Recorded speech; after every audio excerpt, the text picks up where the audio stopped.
Hi అండి, అందరికీ నమస్కారం అండి. ఫ్రెండ్స్, మనకి ఇప్పుడిప్పుడే పెన్షనర్లకు సంబంధించి మరొక ముఖ్యమైన అప్డేట్ అయితే రావడం జరిగిందండి. అదేమిటంటే, ఇక 60 ఏళ్ళు దాటిన వారందరికీ కూడా కేంద్ర ప్రభుత్వం అదిరిపోయే శుభవార్త, కొత్త పెన్షన్ పథకం అంటూ అప్డేట్ అయితే వచ్చిందండి.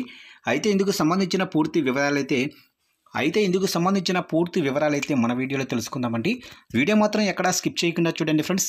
అప్పుడే మనకి పూర్తి సమాచారం అయితే తెలుస్తుంది. ఇక లేట్ చేయకుండా వివరాలకు వెళ్ళిపోదాము.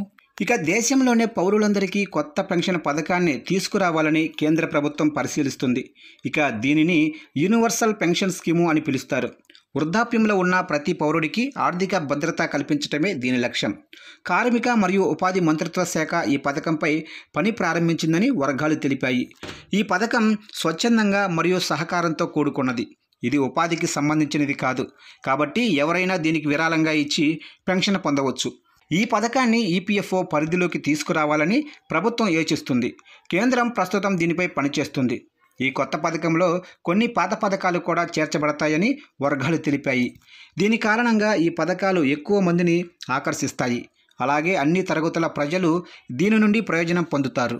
ఇక అసంఘటిత రంగంలోనే కార్మికులు, వ్యవస్థాపకులు మరియు స్వయం ఉపాధి పొందుతున్న వారు కూడా ఈ పథకాన్ని సద్వినియోగం చేసుకోవాలని ప్రభుత్వం కోరుకుంటుంది. 18 సంవత్సరాలు లేదా అంతకంటే ఎక్కువ వయసు ఉన్న ఎవరైనా పాల్గొనవచ్చు. ఇక 60 ఏళ్ళ తర్వాత వారికి పెన్షన్ అయితే లభిస్తుంది.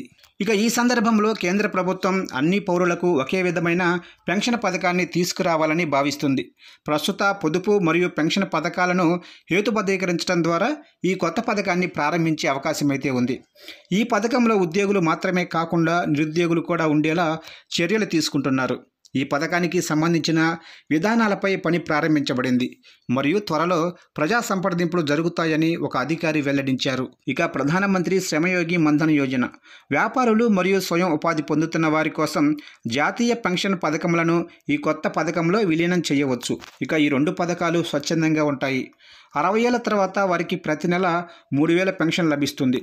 ఇక దీనికోసం మీరు ప్రతి నెల 55 నుండి 200 వరకు డిపాజిట్ చేయాలి.